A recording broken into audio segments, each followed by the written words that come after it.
mas de uma pessoa que vive exclusivamente para agradar seus afetos. Então essas pessoas acabam adoecendo, né, se sentindo rejeitadas, e muitas vezes isso vem com depressão, muitas vezes vem com doenças autoimunes.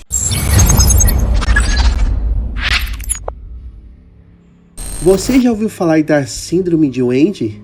Não? Não estamos falando da famosa história do Peter Pan, mas sim de um termo intrigante que tem sido explorado na psicologia. A síndrome de Wendy não é uma condição médica, mas sim uma maneira de descrever uma característica particularmente especial, que é a empatia profunda e a sensibilidade emocional. Neste breve passeio pelo mundo da psicologia, vamos explorar o que a síndrome de Wendy envolve e como a sensibilidade profunda pode afetar a maneira como nós relacionamos com o mundo ao nosso redor. Acompanhe esse vídeo enquanto mergulhamos nas complexidades da mente humana e descobrimos como a empatia pode ser uma força poderosa em nossas vidas, com a nossa querida doutora Ana Beatriz Barbosa. Na realidade, o termo síndrome de Wendy vem exatamente uma comparação do personagem Wendy, que é aquela menininha que faz tudo pro Peter Pan, né? Todas as coisas mais complexas, mais difíceis, ela é quase ali uma assessora para tudo. Um anjo da guarda dele. É um anjo da guarda, mas que guarda mesmo, que trabalha mesmo, né? Ela faz tudo para ele, né? Tipo assim, como se fosse uma assessora de todos os assuntos, e geralmente as coisas mais difíceis é ela que faz. E por que, Bia, a gente compara essa síndrome com a nossa personalidade? Assim? Na realidade, isso foi descrito em 1983 por um psicólogo chamado Dan Kiley. E ele descreveu a síndrome de Wendy, que não é uma patologia, não é um comportamento psicopatológico, absolutamente, mas ele é um comportamento que tende a se destacar bastante, ou se repetir. Então, ele acabou dando nome a isso a mulheres que ele observava na época, que eram aquelas mães extremamente dedicadas aos seus maridos e extremamente dedicadas a seus filhos.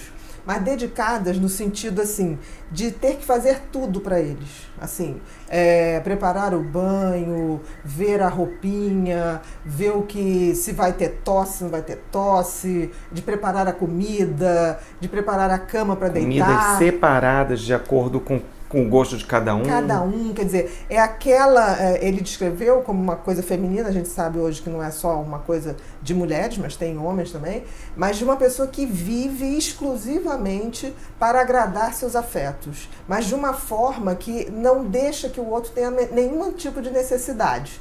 E tem uma coisa interessante, que mesmo aqueles maridos ou filhos que falam, mãe, não precisa tanto, né? Essas pessoas, se tiverem 10 funcionários, mesmo assim elas vão fazer a cama, vão arrumar as roupas, vão desfazer a mala, vão fazer tudo, porque elas partem do princípio que só elas podem, de fato, dar todo o carinho ou fazer do jeitinho que ela acha que tem que ser perfeito para aquelas pessoas que ela ama.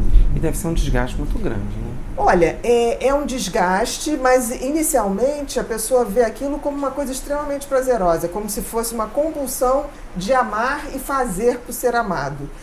O grande problema disso é que essas pessoas, inconscientemente, elas fazem, mas esperando um retorno. Né? Um retorno do tipo, que lindo, só você faz isso pra mim, que bacana, eu me sinto extremamente amado. Quando esse retorno não vai vindo, vai dando uma frustração que a pessoa com síndrome de Wendy não fala.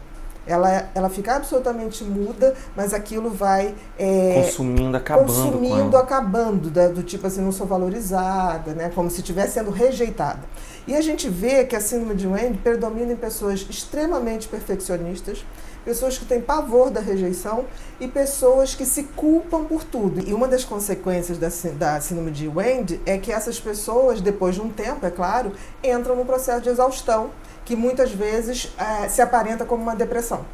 Por quê? Porque elas não reclamam, vem toda aquela expectativa de estar fazendo tudo e não estar sendo reconhecido, porque as crianças crescem e chega uma hora, não é que não reconheçam, mas não falam mais daquela maneira que crianças falam. E às vezes o marido, ou o companheiro, ou o namorado tem uma vida tão agitada que valoriza aquilo, mas não necessariamente exterioriza o tempo todo. Então essas pessoas acabam adoecendo, né, se sentindo rejeitadas E muitas vezes isso vem com depressão, muitas vezes vem com doenças autoimunes.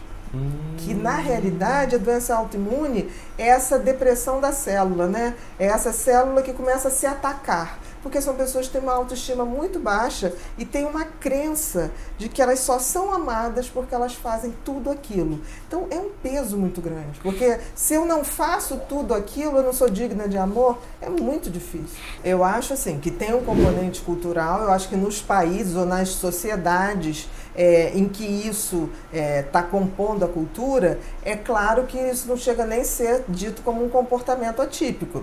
Né? Mas deve existir. Mas isso não necessariamente produz uma síndrome de Wendt, porque você pode ter mulheres que fazem isso por obrigação, mas não fazem isso por devoção. A síndrome de Wendt é quase uma devoção. É uma pessoa que está ali faz por prazer. Exatamente. E a gente percebe que tem mulheres árabes que, coitados, estão ali no sofrimento. Tem que fazer. Não é uma questão de escolha.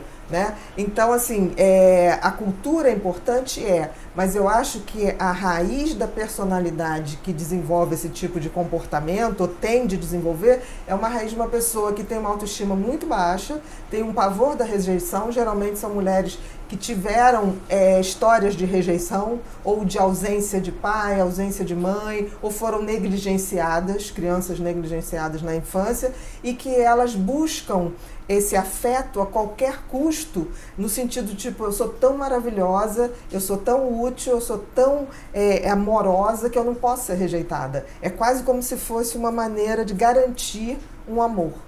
Se você tem um relacionamento abusivo com a ansiedade, recomendo fortemente o e-book mais vendido do Brasil sobre o assunto. Como terminar essa relação? Tenho certeza de que ele será uma poderosa ajuda para você também. Clique no primeiro link da descrição do vídeo.